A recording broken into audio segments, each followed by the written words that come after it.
नमस्कार। आजाद सिपाही के विशेष में आपका स्वागत है। मैं हूं राकेश सिंह। हमें न बांटा जा सकता है, न ही दबाया जा सकता है। हम झारखंडी हैं, झुकते नहीं। अबुआ राज का सुनहरा सूर्योदय, हेमंत ने ली शपथ, निभाएंगे अपना धर्म। पूरे चुनाव के दौरान वह एक ही सूत्र वाक्य पर काम कर रहे थे कि आएगा तो अबुआ राज ही। 28 नवंबर और खचाखच भरा मोरहाबादी मैदान उस ऐतिहासिक क्षण का गवाह बन गया जब झारखंड के इतिहास में किसी ने 4 बार मुख्यमंत्री पद की शपथ ली। जैसी जीत वैसा ही जश्न। इस जश्न में शामिल होने के लिए रांची ही नहीं, झारखंड के कोने कोने से लोग आए हुए थे। भीड़ इतनी कि लोगों के आने का सिलसिला शपथ लेने के बाद भी थमा नहीं। ऐसा लग रहा था कि मानो रांची की सभी सड़कें आज मोरहाबादी मैदान की ओर ही जा रही हों। ऐतिहासिक मोरहाबादी मैदान में ऐतिहासिक क्षण। झारखंड के राज्यपाल श्री संतोष गंगवार ने इंडी गठबंधन के सर्वमान्य नेता हेमंत सोरेन को मुख्यमंत्री पद की शपथ दिलाई। इसी के साथ ही अबुआ सरकार के सिर पर ताज सज गया। इस आयोजन में हेमंत सोरेन ने दिखा दिया कि उनकी लोकप्रियता इंडी गठबंधन में कितनी है।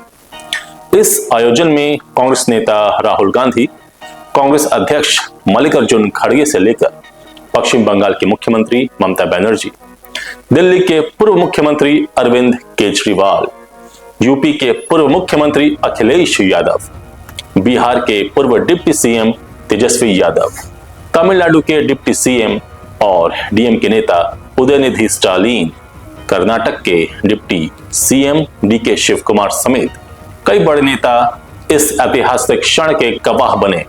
मंच पर गांडे विधायक और हेमंत सोरेन की पत्नी कल्पना सोरेन के साथ उनके पिता दिशोम गुरु शिबू सोरेन और उनकी माता रूपी सोरेन भी उपस्थित थीं। हेमंत सोरेन ने यह सम्मान खुद के दम पर हासिल किया है। जब हेमंत सोरेन चुनाव जीतने के बाद दिल्ली गए थे और पीएम मोदी से मुलाकात की थी, तो पीएम मोदी ने भी उनका गर्मजोशी के साथ स्वागत किया। झारखंड का विधानसभा चुनाव बड़ा ही ऐतिहासिक रहा। हेमंत सोरेन की जेल से लेकर सत्ता शीर्ष तक की कहानी किसी से छिपी नहीं है। जब जब हेमंत सोरेन के सामने चुनौती आई, वह हमेशा मजबूत बनकर उभरे। उन्होंने हर बार खुद को साबित किया। लीडर क्या होता है, यह हेमंत सोरेन ने दिखा दिया। हेमंत सोरेन जब जेल में थे, तब भी वह झारखंड की जनता के लिए दिन रात सोच रहे थे। उसका प्रमाण है झारखंड की सबसे सफल योजना, जिसने झारखंड की महिलाओं को एक मंच पर जोड़ दिया। वह है मैया सम्मान योजना। जैसे ही 5 महीने बाद हेमंत सोरेन जेल से बाहर निकले, उन्होंने बिना देर किए मैया सम्मान योजना की शुरुआत की। जिस भाजपा को लग रहा था कि जेल से निकलने के बाद हेमंत सोरेन टूट जाएंगे, पस्त हो जाएंगे, लेकिन भाजपा की यह कपोल कल्पना थी। हेमंत सोरेन ने दोगुनी मजबूती के साथ फिर से झारखंड की कमान संभाली। अब हेमंत सोरेन अकेले नहीं थे, उनके साथ थी उनकी पत्नी कल्पना सोरेन। हेमंत के जेल जाने के बाद कल्पना सोरेन ने जिस तरह से पार्टी को संभाला, उसकी जितनी भी तारीफ की जाए कम है। वह एक ऐसी मिसाल बन गई है जिसे झारखंड के लोग अब दशकों तक इसकी मिसाल देंगे कि कैसे एक पत्नी ने अपने पति के स्वाभिमान के लिए अपने विरोधियों से अकेले ही लोहा ले लिया। गिरिडीह में कल्पना सोरेन पहली बार जब मंच पर आई थीं, तो उनकी आंखों से आंसू छलके थे। लोकसभा चुनाव के दौरान बहे आंसू धीरे धीरे अंगार बन गए। कल्पना ने अपनी और हेमंत सोरेन की लड़ाई को झारखंडियत और आदिवासियत की लड़ाई बना डाला। कल्पना की ललकार ने विरोधियों तक के हौसले पस्त कर दिए। विधानसभा चुनाव के दौरान भी उन्होंने विरोधी दलों के दांत खट्टे करने में कोई कसर नहीं छोड़ी। एक समय तो ऐसा भी आया जब विरोधी दल के नेता और खासकर भाजपा के नेताओं ने कल्पना सोरेन पर कटाक्ष करना शुरू कर दिया, लेकिन इससे वह डगमगाई नहीं, खुद के मिशन पर अडिग रही। वहीं हेमंत सोरेन ने एक परिपक्व लीडर की तरह विधानसभा का चुनाव लड़ा। इस पूरे चुनाव के दौरान वह एक ही सूत्र वाक्य पर काम कर रहे थे कि आएगा तो अबुआ राज ही। चुनाव परिणाम के ठीक पहले जब पहली बार झामुमो ने यह दावा किया कि महागठबंधन 58 सीटों पर जीत दर्ज करेगा, तो सहसा किसी को विश्वास ही नहीं हुआ।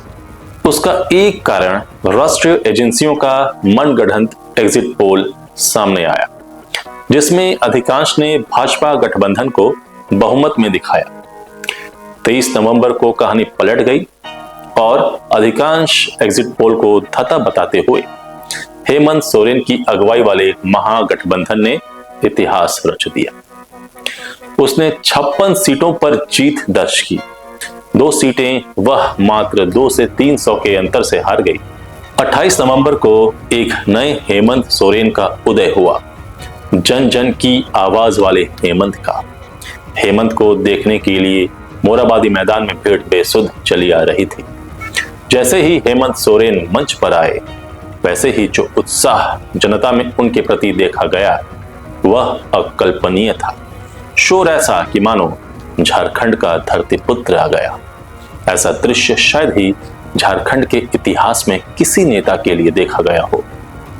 छात्र नेता से जन जन के नेता तक का सफर। राजनीतिक पंडितों का कहना है कि अभी तो यह शुरुआत है। हेमंत सोरेन जिस मजबूती के साथ राजनीति में अपनी धमक प्रस्तुत कर रहे हैं, वह दिन दूर नहीं जब उनकी पार्टी झारखंड मुक्ति मोर्चा राष्ट्रीय मंच पर मजबूती के साथ पहचान बना लेगी। हेमंत सोरेन का मानना है कि 28 नवंबर का दिन राजनीतिक जीत के बारे में नहीं है। यह दिन सामाजिक न्याय के प्रति संघर्ष, सामाजिक एकता को प्रखर करने की रोज लड़ी जाने वाली लड़ाई को दोहराने का दिन है। यह दिन यह भी बताता है कि लोकतंत्र पर बढ़ते दबाव के बीच झारखंड की महान जनता एक साथ खड़ी है। हर गांव, हर शहर में एक आवाज गूंज रही है, अधिकार, समानता, एकता, यानी झारखंडियत की आवाज। हेमंत सोरेन कहते हैं, हमारी एकता ही हमारा सबसे बड़ा हथियार है। हमें न विभाजित किया जा सकता है, न ही शांत किया जा सकता है। जब जब कोई हमें पीछे ढकेलने की कोशिश करता है, हम निरंतर आगे बढ़ते हैं। जब जब जो हमें शांत करना चाहते हैं, हमारे हुल उलगुलान क्रांति की आवाज और प्रखर होती जाती है, क्योंकि हम झारखंडी हैं और झारखंडी झुकते नहीं हैं। आजाद सिपाही के विशेष में अभी इतना ही। आप हमारे इस YouTube चैनल को जरूर सब्सक्राइब करें और भी अधिक जानकारी के लिए पढ़ते रहिए अपना लोकप्रिय दैनिक अखबार आजाद सिपाही। धन्यवाद।